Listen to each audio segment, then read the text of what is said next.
The views and content expressed on the following program are provided solely for informational and entertainment purposes. They do not constitute legal advice. A podcast is not a substitute for retaining a competent, licensed attorney to advise you on your specific legal situation. Break the business, play is work and work is play. Power into creators, have fun along the way. Break the business, doing what it takes. Celebrate success and learn from the mistakes. How's it going, everybody? Welcome to the show. It is time for Break the Business, where we empower indie creators and have some fun along the way. I'm Ryan Kairalla, and it is a pleasure to have you here this week. I'm so happy. Viewers and listeners, I am ecstatic. I am over the moon. And let me tell you why. First of all, we got a great guest coming up later in the show. I'm always happy to talk with awesome people on this program, and we got ourselves a fantastic guest coming up in the second segment. Very happy to be talking with singer-songwriter Chris Bollinger. He's based out of Nashville, great artist, great energy industry entrepreneur. Lots of cool topics to delve into with him. That's going to be fantastic. Don't go anywhere for that. But in the meantime, let me tell you about why I am especially, particularly, spectacularly happy this week, viewers and listeners. My sports team won. My sports team won. My sports team outsportsed your sports team, and I am really, really happy about it. Folks, if you've listened to this show long enough, you know I can be annoying. My baseline, when things are just normal, my baseline is pretty damn annoying. But when one of my local sports teams wins, like the Florida Panthers did a few days ago, winning their first Stanley Cup in franchise history, my annoying goes from just generally annoying to completely insufferable. So that's where I am right now. Oh my God, I can't believe it. I've been waiting my whole sentient life for the Florida Panthers to win the Stanley Cup. And oh my God, we almost didn't win the Stanley Cup. And we managed in the very last game, Game 7, we almost blew it because we had a 3-0 lead. Then we gave up 3 games, and then we barely won Game 7. But scoreboard, baby, we got the cup. And oh my God, I'm so happy about it. I got to talk to somebody. Katie Zaccardi's our co-host this week. Love to talk to her. Katie, how are you? I'm good. I feel bad because I feel like I'm the worst host to talk to you about sports, but you know what? Lay it on me. Let's get into it. You're my sports person. I know that when I got to talk about a little between the pipes hockey, Katie Zaccardi's the person I'm talking to. She knows about the blue lines, and the offsides rule. I don't even know how the offside rule works in hockey, to be fair. I'm a South Florida hockey fan. I did go to my first hockey game this year, a couple months ago, and I had some feelings and thoughts, but overall, it was fun. I submit to you that, and I'm a fan of all the major sports. I submit to you, hockey might be the most fun sport to watch live. Yeah. It's great energy. It's always nice and cozy in there. You can put on a sweater, drink some hot chocolate. Yes. I mean, hot chocolate, awesome. Sports, awesome. So hockey's great. Yep. And they have intermissions, which when I found that out, I thought, this is a joke, right? Because it's so theatrical, but it's not. And so I'm like, work. Okay, I love that. Yeah. But I don't like that they beat each other up. Yes, but the person who holds the Stanley Cup trophy wears white gloves. Okay, yeah. Very Bridgerton. I'm into it. It's very Bridgerton, yes. and I don't know if you saw the trophy presentation. I mean, of course you did. You're a big hockey fan. You definitely were watching the game. When they win the Stanley Cup, this big, giant, delightful trophy, each player gets a turn holding the trophy and gets to skate around the rink holding the trophy, and everybody claps for them. Oh, that's cute. It's pageantry. Who doesn't love a little pageantry with their sports? It's fantastic. Here's the thing, Katie. Here's the situation, okay? Yeah. I am deliriously happy right now. It is a wonderful feeling. It is a euphoria I've never quite experienced because, my teams have won championships before, but never in hockey. And I just am so just so overwhelmed by just the pageantry, the white gloves, everybody gets a turn, like holding the cup. Like the Stanley Cup is like all around South Florida right now. Like they took the Stanley Cup and drank beer out of it in the Elbow Room in Fort Lauderdale. They took it to Fort Lauderdale Beach and like dunked it into the Atlantic Ocean. Is fantastic. Wow. Yeah, I'm very happy. And my gift to the viewers and listeners is I want everybody to experience this feeling that I have right now. And I understand that most of the folks within the sound of my voice right now are not Florida Panthers hockey fans. We are a national and global program. We got viewers and listeners from everywhere. And I would not think that everybody is going to be as happy as I am that the Florida Panthers are hoisting the Stanley Cup right now. However, I still want them to be as happy as I am. I want everybody to feel the way I'm feeling. and to do this, Katie, I would like the help of the AI Overlord tip of the week.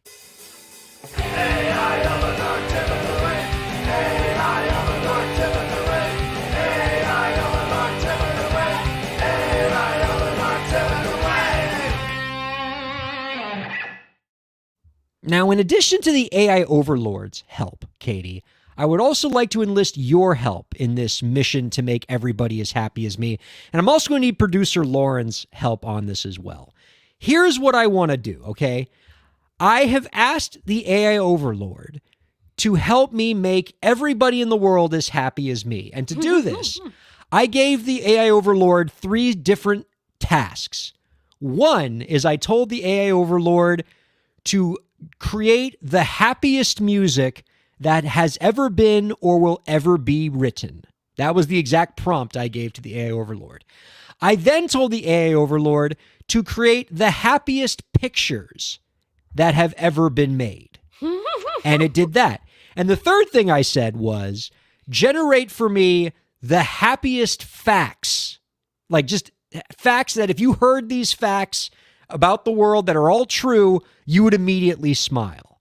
And so what I want to do to make everybody as happy as me is while this happy music is playing in the background and these happy pictures are going to be up on the screen, you, Katie, me, and producer Lauren are going to read these happy facts. And so this is a completely AI-generated effort to make us all happy. Does that make sense? Yeah. Well, Lauren is muted, so she can't help us. That's right. I There like we go. being happy. It's all right. They can't hear me anyway. You all have your happy facts in front of you? Yes. So I guess I can read the first fact, Katie will read the second fact, and then Lauren will read the third fact, and then we'll just keep going through the order. Beautiful. Do we have our happy AI-generated pictures from the AI Overlord, producer Lauren? Oh, that's a good start. Look at that cat with a ball of yarn. What's he going to do with all that yarn? He's just a little kitty. Look at those eyes. Oh my God, he's looking right at you like, oh, thank you for that yarn. Okay, see, I'm already happier. I didn't think I could be happier from my team winning the Stanley Cup. I'm already happier. Are you a Something cat like person, Ryan? Super AI about that. I'm nose, actually though. violently allergic to cats. I'm Katie allergic to cats Zaccardi. too, but like unfortunately kittens are so cute that it cannot be Yeah. denied. I mean, this picture alone is kind of making me sniffle a bit, but it's so damn cute. All right, let's see what happy music the AI Overlord gave us for this. Okay, all right. How's the volume on that, producer Lauren? Sounds all right to me. Okay, here we go. Happy facts time. In 2020, Bandcamp reported that fans had paid artists $185 million, with $40 million of that generated during the first Bandcamp Friday events.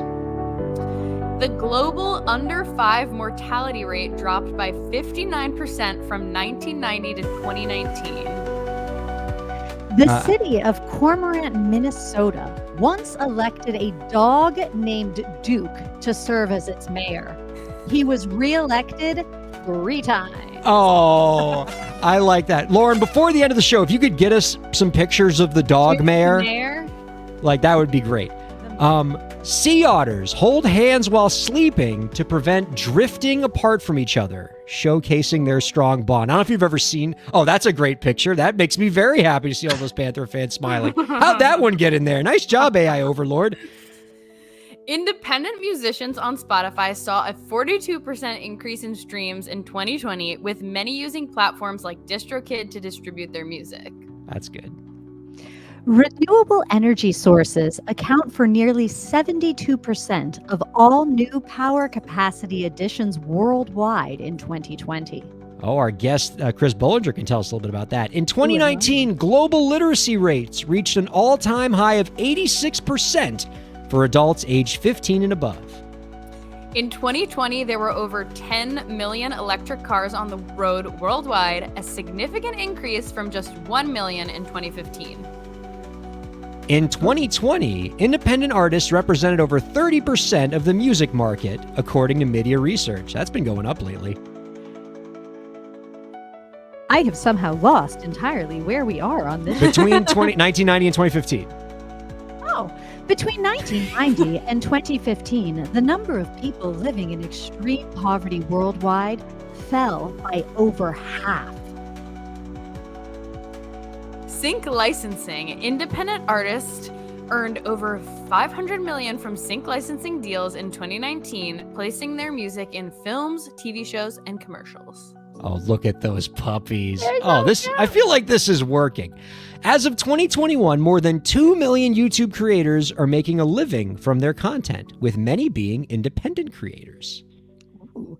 More than 2,000 showcasing artists were independent at South by Southwest last year, highlighting the importance of indie acts at major festivals. Independent authors on Amazon's Kindle Direct Publishing earned over $450 million in royalties in 2020. Cases of wild polio have decreased by over 99% since 1988, from an estimated 350,000 cases to just 22 cases in 2017. Wow. Indie labels market share. In 2020, independent labels accounted for 41% of global music market share, according to Worldwide Independent Network. The podcast industry saw a 27% growth in listeners in 2020, with many successful indie podcasters reaching large audiences and securing sponsorships. In 2020, despite the global pandemic, charitable donations in the United States reached a record high of $471 billion, showing a strong spirit of giving. Sync licensing. Again, didn't I just say that? Oh, we did that one, I think. All right, go to the next one. Confused. Upwork and Freelancers Union reported that 59 million Americans freelanced in 2020, contributing to $1.2 trillion to the economy. Oh, that was kind of a hard stud there. That should have faded out. But look at that This doggy. picture is so There's a doggy in the flowers. Oh. I like that they were mostly music facts. Yeah, we mixed in some music facts and some creator facts and just some generally good facts. Fact in there either. Like, I feel like we should have been like, and in 2024, the Florida Panthers brought home the Stanley Cup for the first time in franchise history, defeating the Edmonton Oilers in Game 7. Honestly, I think my perspective is kind of all messed up because there were some really amazing facts about how much the world has gotten better in there, including polio going from 350,000 cases to 22 cases. Like, that's wonderful. But weirdly, the one that made me happiest is that there was a dog that was elected mayor. The mayor. I have to find Duke. Also, Yes. the hand-holding animals. Oh, yeah. Hand-holding on. Okay. We got a couple homework assignments for you, producer Lauren, while we do the next topic here. We need a picture of the dog mayor in Minnesota Got it. to make us happy. And then we also need otters holding hands to make us happy. Okay. The dog mayor one really reminds me of Lil Sebastian from Parks and Rec. Yeah. If It is anybody's seen Parks and Rec, if not, you need to watch it. Except while Lil Sebastian was oh my, is that the my dog God. mayor? That's the dog mayor. He's Well, got That's his campaign poster. Yeah. I love it. He's got a campaign poster because as if anybody is gonna beat him in the election, and he needs to campaign. Yeah. Going door to door. He's kind of awesome. Who's trying to run against the dog mayor? Him. Oh my God! Oh my His God. little mayor hat, and he's got a sash. And of course, the American flag, as any good politician would. And he was reelected 3 times. That's like his whole lifespan. Do they serve like how many years? Devoted do his they life to serve? public service. It's I don't know. admirable. I don't know how many years mayors serve, but like if it's more than one, then if it's like even if it's 2 years, that's like a significant part of his life. Yeah, like I'm still trying to figure out like how exactly he signed the documents that needed to go in. Or did Yeah, they I just, have like, a lot. You're wondering how he's Contract presiding over city council meetings? No, genuinely, I have a lot of questions. How is But this he's so dog going to grant my cute. zoning variance? right? Okay, what was my second mission? Oh, otters holding hands. Oh, But don't feel rushed because we actually have some music stories this week too. okay, fine. Katie, Ryan. ever since I saw that you were coming up as a co-host this week, there was one artist in particular that I've wanted to talk to you about. A few days ago, I saw an article in Billboard titled "Chappell Roan's Rise to Pop Stardom." And since I read that article and found out about the wonder that is Chappell Roan, this amazing, pop superstar, seemingly coming out of nowhere to take the industry by storm, I've kind of fallen into a rabbit hole. I've been watching her TikToks, been listening to her music, just love everything there is about Chappell Roan. And then I was so happy to see that you on your own podcast did like a whole thing on Chappell Roan. And I was like, oh, good. I get to talk to Katie about Chappell Roan. But I don't know if your TikTok algorithm, Katie, has just like been all Chappell Roan all the time. Yeah. But mine is like I'm getting like great Chappell Roan concert footage, but I'm also getting people like making funny, quick parody videos of Hot to Go. I saw one where somebody was walking through the Costco and they were holding the Costco hot dog, I saw and it was HOTDOGS, $1.50. And I mean, like Costco's got to get Chappell Roan to do those commercials for the $1.50 hot dog. It's a great concept. That would be amazing. I am all for that. As if the $1.50 hot dog needs any marketing, but still. Yeah. I digress. I mean, I feel like I'm late to this party, Katie, right? I'm sure you're going to tell me, how did you not know about Chappell Roan? She's wonderful and everything about her is wonderful. I think you're right on time to the party, though I will say I was definitely early, and I will say that forever. Almost to the point that I was going around I was like that girl going around telling people like, you gotta listen to Chappell Roan, and they were like, you're weird, leave me alone. And I put like casual on with my sister in the car, and she was like, why are you showing me this like kind of dirty song? Like it's weird. And then she like discovered it on her own, and she's like, oh my God, this is amazing. So all of this to say, you're right on time. But the thing is, it was a very quick come up for her in speaking about her current career, at least, because I will say I was early. Not the earliest, but I definitely was on the early side. And my real discovery with her was around this time last year, maybe a few months earlier, where I like learned about her. But then I kind of became a super fan this summer of last year. And she didn't even release her latest album until I think October or late September of 2023. So all this is like fresh and new. There's a lot of dimensions of her career that I think are worth exploring on this program. But since we are in a lot of ways a celebration of indie creators, while also kind of finding any opportunity to kick around the record label Waddle when we can, Chappell's story is sort of a great example of, boy, did the labels get this one wrong. If I'm not mistaken, she was signed to Atlantic Records, one of the big labels, when she was 17 years old. Still in high school. Yes. Oh my God. And they dropped her because they couldn't make it work. And like, imagine being in the A&R department of Atlantic Records and having Chappell Roan in your stable, a person who is eventually going to become one of the biggest names in pop music seemingly overnight. Yeah. And you couldn't break this artist. Yeah. You dropped her and she broke herself because you couldn't do it. To me, I can't think of any more stinging indictment of the major label model in today's industry than the fact that they couldn't make Chappell Roan a success. I will say this, though. If you have listened to her older music, it's so different from what she's put out. And you probably know this expression because you're on TikTok, but and the younger generations might get this, but like singing in cursive. Have you ever heard of that? Like, it was like kind of an old trend where people I'm trying to think of like how I can demonstrate. Can I hear a vocal example, please? Ooh, okay, hold on.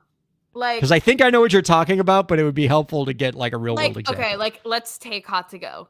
I could be the one or your new addiction. That's how it is. But like, if you were to sing in cursive, it might be like, I could be the one or your new addiction. That Lana Del Rey thing. Yeah. Okay. Like barely understand the words, and it was a lot darker music, and when I say she was singing in cursive, like you can barely understand the music. So it's interesting because I feel like the chapel that they dropped was not the same chapel that we're seeing today, and I can't say for sure, but I do think that part of her being dropped and going out on her own and like having her own experiences and discoveries not under a record label allowed her to find this new sound that is what is absolutely making her, because her old music is not the same, and it really not to sound critical, but it doesn't stand up to what we've seen on her latest album, which is an absolute masterpiece. It's simply not the same arc, and it's not the same tone, and I don't think it would resonate with people, or does resonate with people as widely as this new music does. Well, so to in me, their defense, like in the label's defense, which well, but I would say that what you just articulated to me is even more of an indictment on the labels, because I could see it as maybe Chappell Roan is just being what she wants to be now, like drag queen makeup, dressing up as the Statue of Liberty in a thong at the was the governor's ball, and then she tried to pitch some of that stuff to Atlantic Records, and they probably went, "Oh no, we need you to fit into the cookie cutter pop star model, sing like Lana Del Rey. We don't want you to do all this stuff. We don't want you to appeal to the LGBT community. We want to make you like every other pop star," because that's what these labels do. They try to put you in a box, and you can't put Chappell Roan in a box. If my memory serves me correct, I think that I heard her talking in an interview that she had showed them Pink Pony Club, and they were like, "No, girl," and they dropped her. There you go. I don't want to have fumbled the bag. Don't hold me to that, but I think I remember hearing that, which is very much them being like, "Oh no, this is way too different, and we didn't sign you for this," and that definitely is them like not seeing the vision of where she was going and what was to come. So you said earlier about how this has kind of been just like as close to an overnight success as we've seen, right? Where within like very recent time, like in the last, 12 to 18 months or so, she was struggling financially. She was like struggling as an artist. I think at one point she had gotten to that point that many artists do where they say, "I'm going to give this one more year. Yeah. And if I can't make this work, I'm going to go back to school." Like a lot of very successful artists had that "I'm going to give this one more year before I go back to school" talk. And she did it too. So like, she was that close to completely fading away, and then became the success she did. How did this happen so quickly and so suddenly? Yeah, well, I mean, as you described, she got dropped, and when you get dropped, you're just another person. You don't have a record label, you don't have money coming in. So she was working like a normal people work. I don't know if it was a coffee shop or an ice cream shop, one of those, like, just she had a regular old job and was doing it on her own. And was posting on social media and started to just build the audience. Obviously she had some audience at that point, but continued to build off of it. I remember I first heard of her two ways. The first was TikTok. Obviously, I don't remember exactly which came first. I think they both kind of happened around the same time.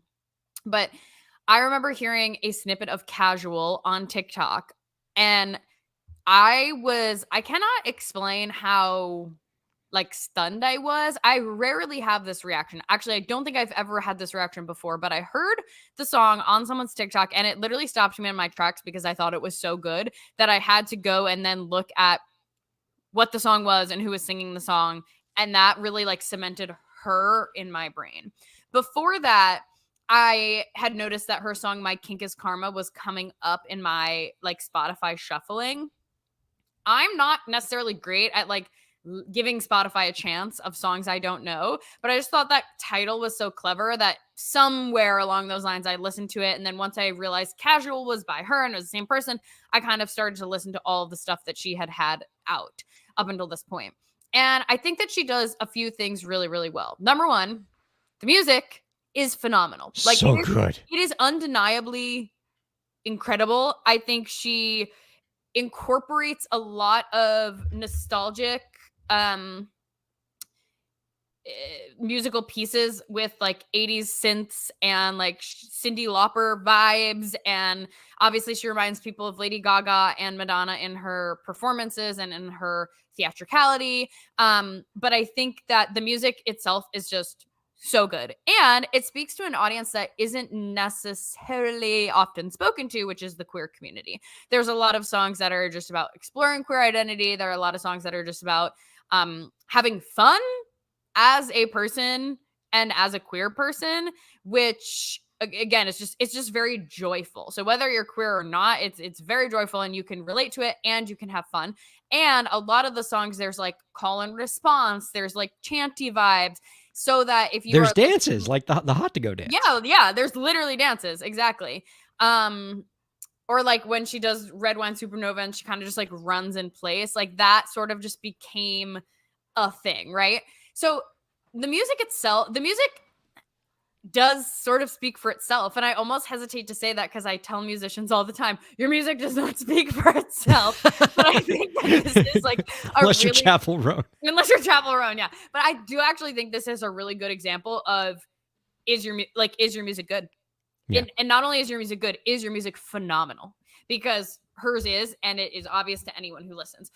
As are her vocals. She has a very, very unique vocals, and just she's extremely impressive in that way. And so she's so good about like kind of like the ways she can go like into falsetto and then back into her, head and chest voice is that's awesome. She does a lot of vocal flipping, which is like really, I think, intriguing, especially the people who aren't really familiar with singing. Like, it just sounds so beautiful, and it's very Alanis. I love vocal flipping.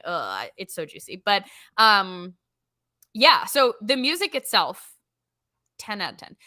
The second thing is how she engages her community, and she doesn't post on social media as in the same way that she used to. So if you were to look at the types of content she's posting now, I don't think it would be the best representation, but I think that when she was coming up, she was posting a lot more candidly and more frequently on socials, and connecting with her community in that way. But she also does it at her shows. So at every single show, she has local drag queens open for her. Yeah, and so that's cool. It's just like a really nice touch where not only is this really representative of her brand, but it's bringing in the local community and the local scene. And then she'll often do themes for her shows where before the show she'll say, okay, this is like Pink Pony Club themed, or this is like Alien Space themed, or whatever. And so I went to her show in October, and like it was like Alien themed or something like that. And everyone was dressed up, right? Like everyone's in costume, everyone's expressing themselves. So she creates a safe space and she engages her community in a very specific way. And the last thing is that she is showing up and delivering. Like, once I saw this chart, oh gosh, actually I should have sent it to you before so we could pull it up, but it was basically like a video chart of her Spotify streams and when they increased. And even though she opened up with Olivia Rodrigo, that wasn't really the big spike in her streams. I think it was after Gov Ball or whichever festival came first. I can't remember the exact order. I think it was maybe the one before Gov Ball. She started to spike, and then Gov Ball was like huge, and then she did Bonnaroo. I believe that was a trajectory. But this was where she started to get in front of like slightly more unknown audiences, and then TikTok picked her up from there, blew it up more. Then more people are coming, then it blew it up more, then more people. It just was that exponential growth. But the reason that she had that was because she is such a good performer that when people went, they were blown away because she created this amazing experience and she delivered. I mean, how often do you go to see bands, especially up and coming bands, and then you like watch their set and you're kind of like, oh, that was rough. that is not the experience you have with Chapel. It's so fun, and she is so good. And that's my TED Talk. I will stop there. That's great stuff. Let's bring producer Lauren in on this, because I think she's champing at the bit, because she's also a big Chapel Roan fan and has a lot of perspective on this. But before you say anything, producer Lauren, because I know you have a lot of perspective, but we're going to first need to see the picture of the otters holding hands. Oh. There it is. Oh my God. We get to live on the same planet as a Florida Panthers Stanley Cup winning team and otters holding hands. I mean, what a life. What a life we have. All right, producer Lauren. Oh, it's fine. I was actually just going to tap into what Katie was saying, but then she went ahead and said it. I was like, she gives them like outfit ideas, like, all right, everybody wear purple. And like they do. And so they're constantly engaging. They do. For any indie creator, We're like, yes, Chapel, yes, we'll do anything you want. Well, it's that, but as you said, it's community engagement. And that's kind of a note for any of the indie creators out there, is that kind of a thing, is if you can get your community to want to engage with you and with each other, you're creating a reason to go out to listen to live music. Versus just like, oh, well, if you love your music, come out. No, it's like, you love my music and you love the people who also love my music. And we're all going to come out today and dress like aliens and let's go do a party. And it's a community engagement. So yes, the music is wonderful, but like you want to be there because it's a fun experience. And I applaud that. And she's a hell of a performer. Yeah. She could sing the phone book, and when my niece went to see her, she came back and she was floored. She's like, I've never seen anyone take over a stage like that. And it cracked me up. She was complaining about the people not being there because she was an opener. And she's like, why are people not here? Do they know what they're missing? Dude, that was in Miami. People don't show up until like the main act. And so she's like looking around. She's like, people are missing this. So she's fun to watch. She's got that energy that fills a room, and it's nothing has to be more depressing than being the opening act of an artist, of a big name artist, when you're on the Miami tour, when the tour is going into Miami. Because in Miami, if you're the opening act, you are singing to like 100 people. Just like the janitor is like still sweeping the floors from the night before. Like they haven't even opened the doors yet. They're still focusing the lights. Yeah. I mean, yeah, they haven't even finished the sound check yet, and you're still trying to do your opening act. Like, yeah, that had to have been tough for Chapel Roan to be the opening act for Olivia Rodrigo in Miami. I saw her in October on her own show at Brooklyn Bowl, which we love, Brooklyn Bowl. Yeah. And it was one of the best concerts I've ever been to, if not the best. And this was her show, right? So everyone knew her. The energy in there was unmatched. And then I saw her open for Olivia, and I mean, obviously at that point I was deep. I was a huge fan. But I was laughing to myself because the energy for her was pretty high, but I was like going nuts. And then Olivia came on, and like all the girls, all the young girls are like screaming, and I was like, oh right, were you like they came for her? I'm like, what do you mean you only came for Olivia? Because like I was there for both of them. I love Olivia too, but I'm like, what do you mean you're not doing the hot to go dance? Oh, you knew the ones that were there for Chapel though, because they were dressed like aliens, and the Olivia people were like, what did I miss? And you're like, oh, you didn't get the memo.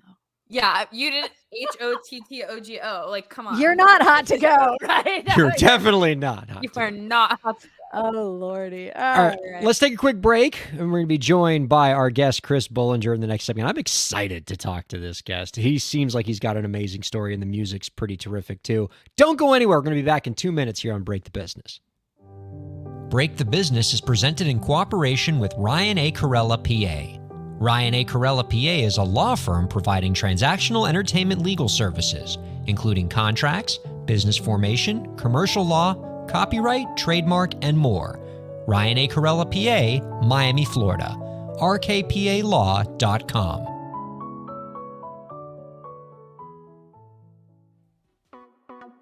Streaming services for Break the Business provided by LEK Entertainment. LEK Entertainment is a full-service entertainment company offering everything from consultations to full-scale events and productions, including audio and video productions, voiceovers, staged theatrical productions, script and music development, and streaming services. For more information, visit lekentertainment.com. LEK Entertainment wants to help you bring your story to life.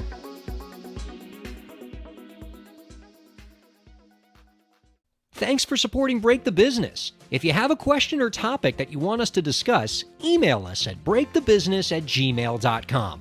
You can follow the host, that's me, on Twitter at Ryan Kair, and you can follow the show at the BTB Podcast. Be sure to subscribe to the show on Twitch, YouTube, and Facebook, and on all major podcast platforms. And now, let's get back to the show. I have raised more than a few eyebrows in my own home as they hear me walking down the hallway singing the chorus of Pink Pony Club because it's stuck in my head. But I don't care. That song is a banger. Welcome back to Break the Business, everybody. Ryan Kairalla here with Katie Zaccardi. Having just a grand old time, and the good times keep coming. Let's go ahead and bring out our guest this week. Chris Bollinger on the road, lighting up the world for fun. Energy and music playing in his hands, they never end. Our guest this week is a Nashville-based singer-songwriter and energy industry entrepreneur whose latest album, Waitin' to Be Seen, will drop on August 16th. You can find out more about our guest's work by visiting chrisbollinger.com. We are happy to welcome Chris Bollinger on to Break the Business. Hello, Chris. Hey, Ryan, how are you? Oh, I am doing so well. I don't know how much of the earlier part of the show that you've caught, but I'm just in a deliriously happy mood because my hockey team won. And now I get to talk to you, and I've been hanging out with Katie Zaccardi, and it's just been a great time. I'm really excited to learn more about your story because I'm pretty dang intrigued by it, whether it's the music stuff, whether it's the energy industry stuff. There's a lot of cool conversational threads for us to pull on. First, I want to talk about the upcoming album, though. Waiting to Be Seen, I believe, is a double album, correct? It is, yes. Now, we don't hear too many of those these days. I feel like in today's music industry, it's all about putting out fewer and fewer songs, right? It's, the album is now the EP is now singles, and you're kind of doing a throwback here. You want the double album.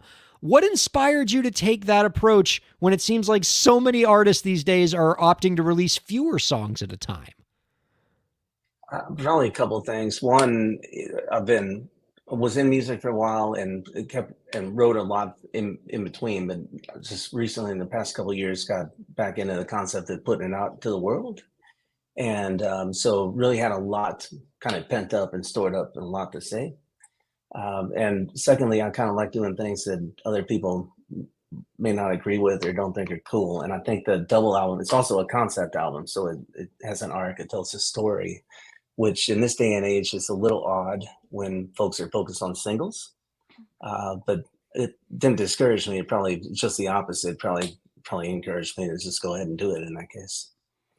So you talked about that you had a lot of pent up songs, and so they all just kind of came exploding out in the form of a double album. And I would imagine that the reason why you had all those songs pent up is because of this alternative career path you took coming out of college. If I have the story right here, you made some music in college and you put out a few records, but then as you got further along in your life, you had some opportunities to start ventures in the renewable energy industry with your brother, and then kind of became successful in that sector. As you started to have success in the energy industry, did you think, I'm never going to make music again? Did music still kind of factor into your life? That's actually quite an observation, and it's apparent to me on reflecting. But the fact that you would pick up on that without going through it like I have is pretty impressive. Obviously, you're familiar with the industry, so when my solar career and this renewable energy business has taken a lot of my time, effort, energy, focus. And folks think about creativity as far as the painting behind me or songs or so on, right? But whatever you do for your day-to-day job, whether you're a lawyer, entrepreneur, accountant, is really, you're applying a lot of creativity into that also. And so I've got a finite amount, I suppose most people do. And so when I'm focused a lot on my day job and this entrepreneurial renewal of business, I'm pouring so much into that. I just don't have as much at the end of the day. I'm still writing and playing, but just not as much.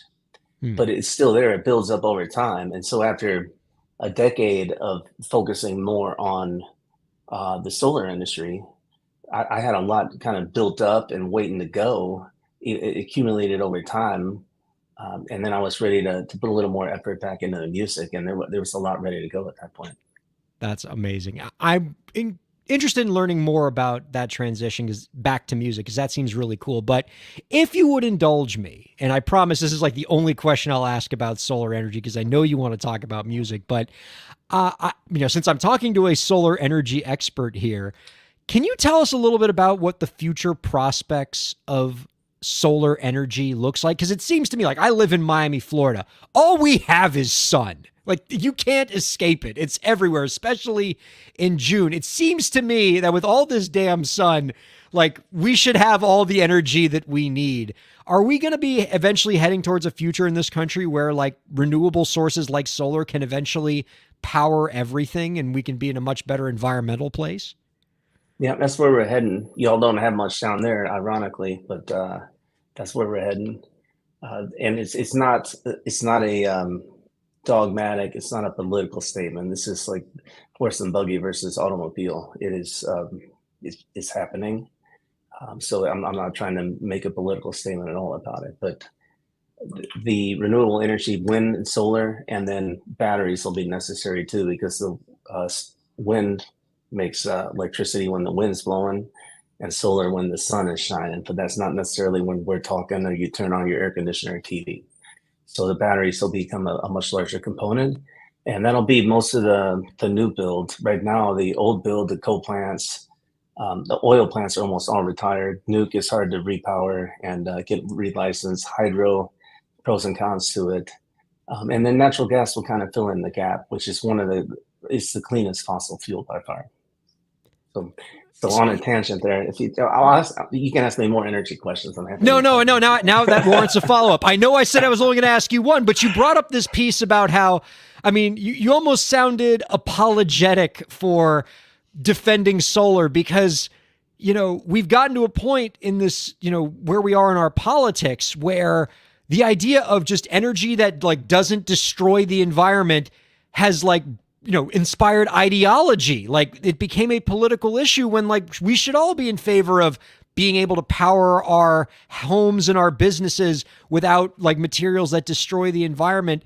I mean, can you talk about like that phenomenon and like how we got to this place where we have to take sides politically when it comes to renewable energy, and we can't just embrace what just ultimately sounds like a good thing? Like, solar energy, wind energy, energy that doesn't hurt the environment. Like, people of all ideological stripes should like that.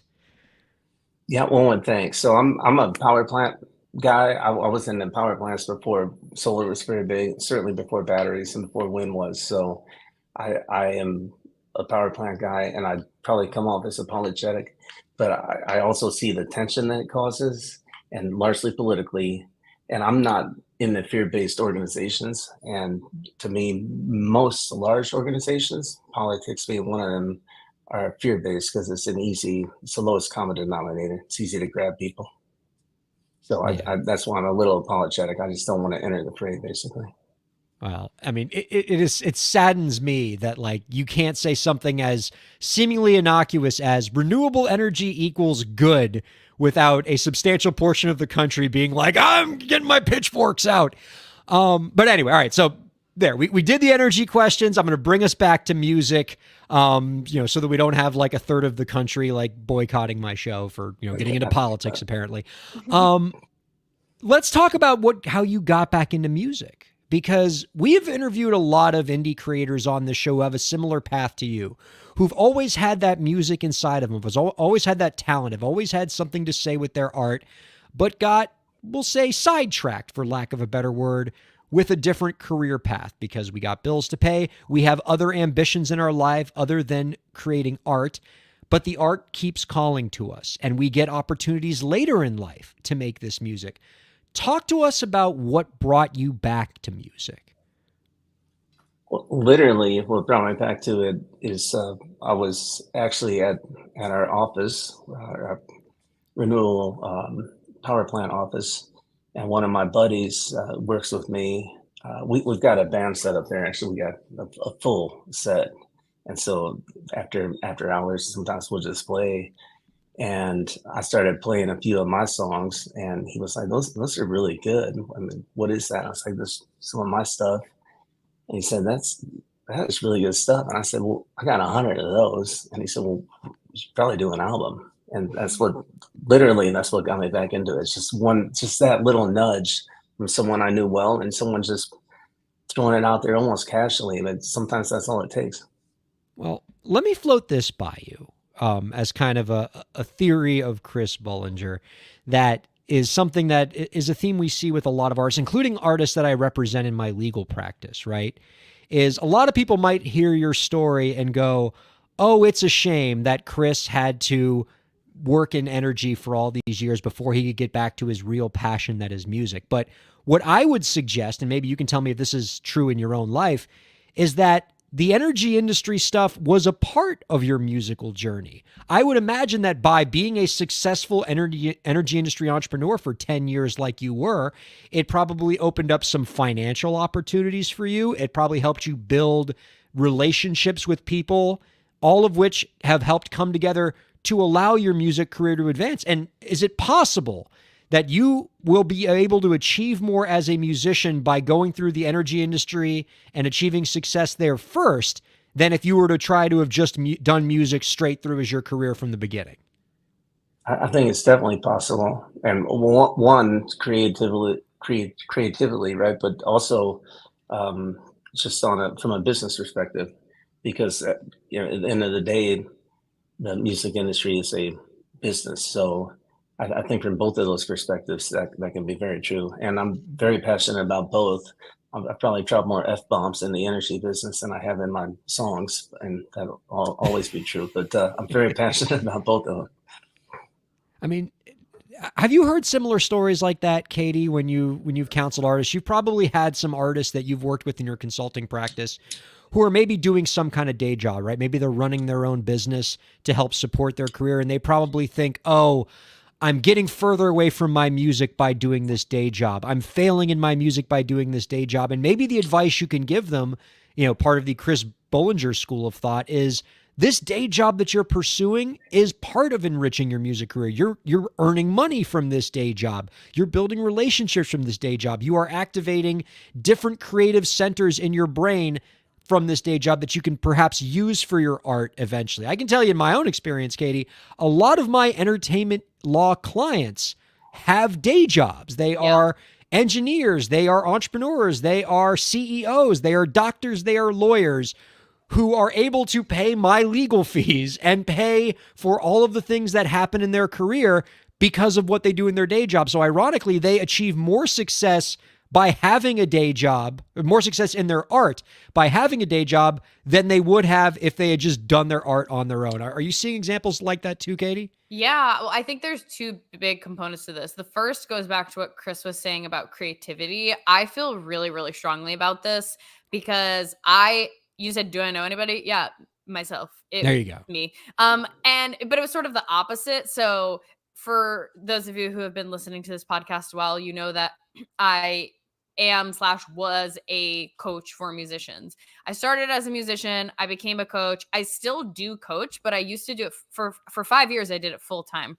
And then I moved to Nashville. And honestly, I started writing music again. And I wanted to shift my focus back towards music. And I was really, really struggling with doing two creative things at once.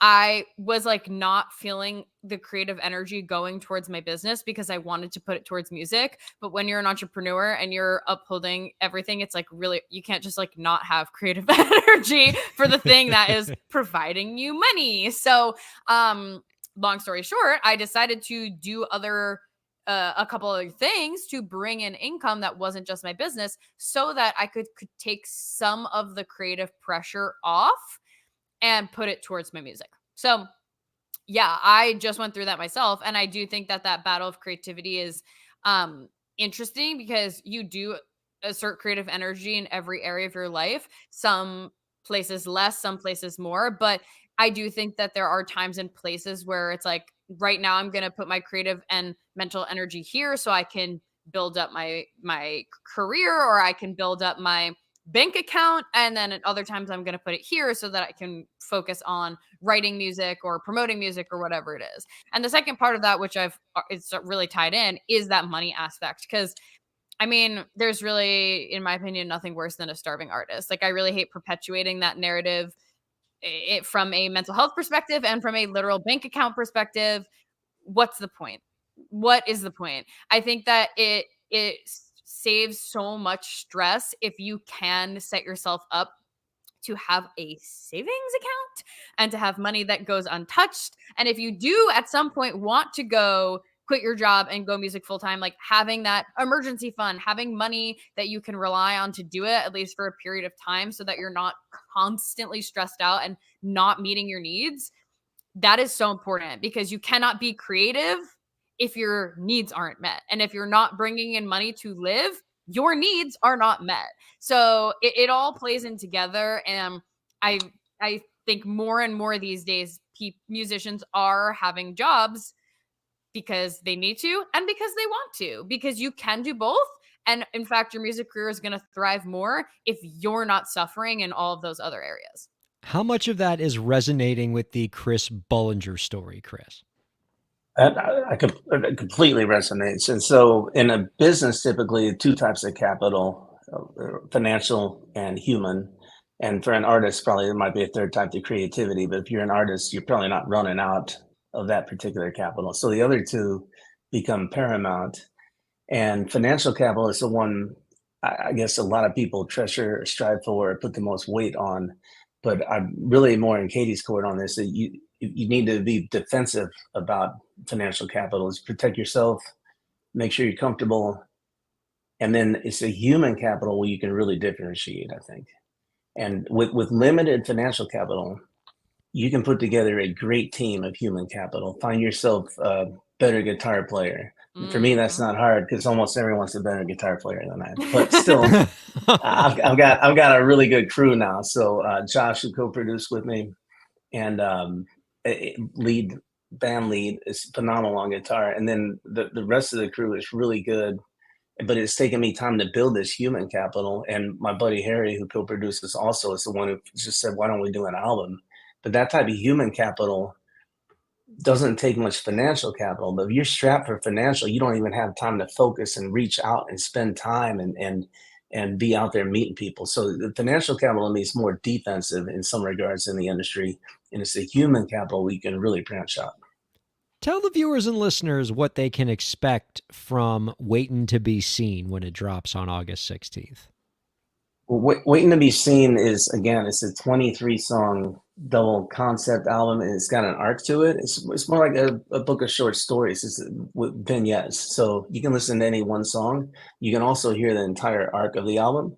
It is really influenced by classic country and classic rock, and then really singer-songwriter like Townes and Bob Dylan. So it kind of blends a lot of things together that have come into me and then therefore mash up and then come back out of me, I guess. So you like old school country, old school rock, and singer-songwriter. It touches on a little bit of all of that, and really good production, really good musicianship, and tells a story.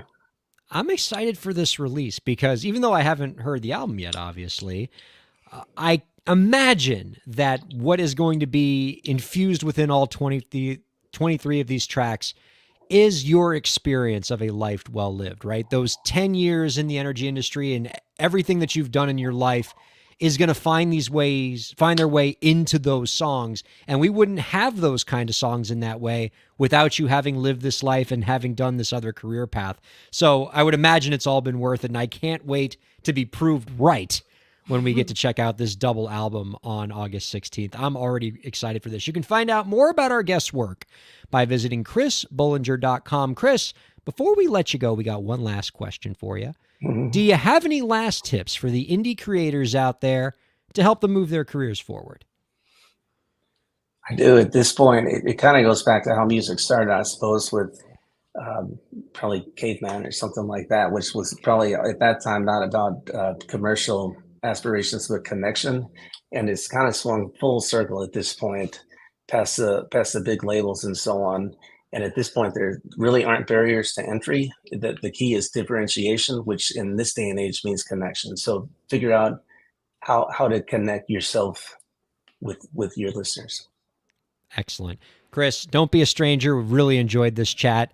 We'd love to have you on again real soon. So just stay in our universe if you could. I'll be here.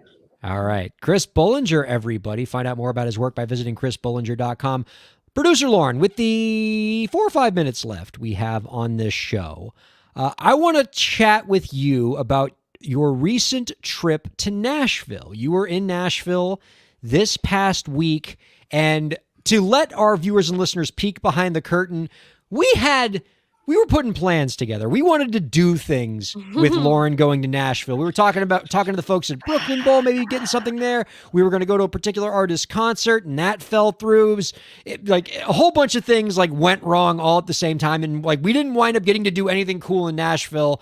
But I think you probably still had a good time there. So can you tell us a little bit about Nashville? I did. I didn't even realize this week's guest was in Nashville. I could have hung out with Chris. We could have gone to Volume. We could have gone out to the Pride Festival. We did Nashville wrong. We made that clear. I did Nashville, but I did do a lot of honky tonks. And I hit the Pride Festival. I got to listen to Billy Porter, who that man could do anything, and I would just bow down and go, okay.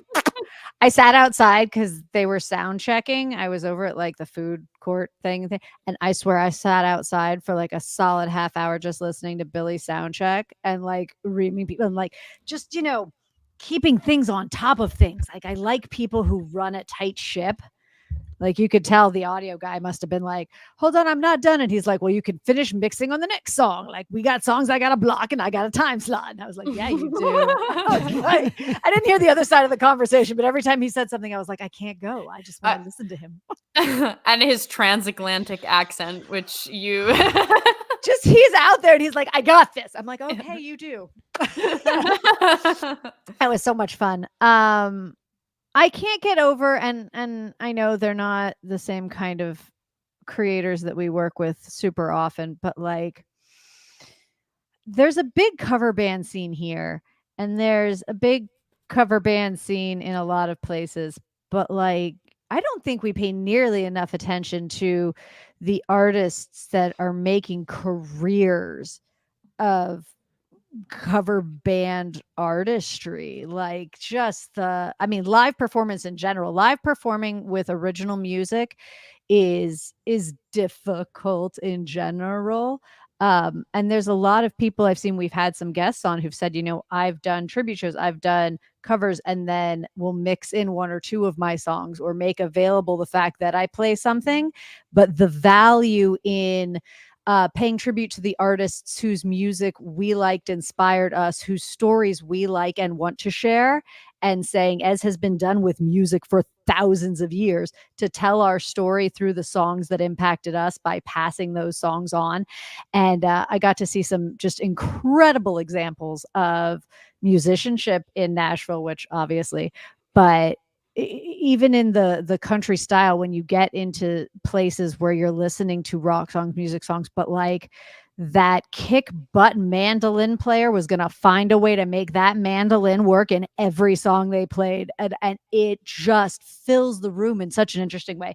So my big takeaway from Nashville is to give more credit and nods to our cover bands out there that might be telling stories that someone else wrote, but many of our artists are telling stories someone else wrote, and they're performing the heck out of it, and tip them well, and appreciate them for the rock stars they are, because they stand on stages and make your night amazing, and they live under the lights with the crowd screaming and cheering, and you make that. So be a good audience and appreciate your artists.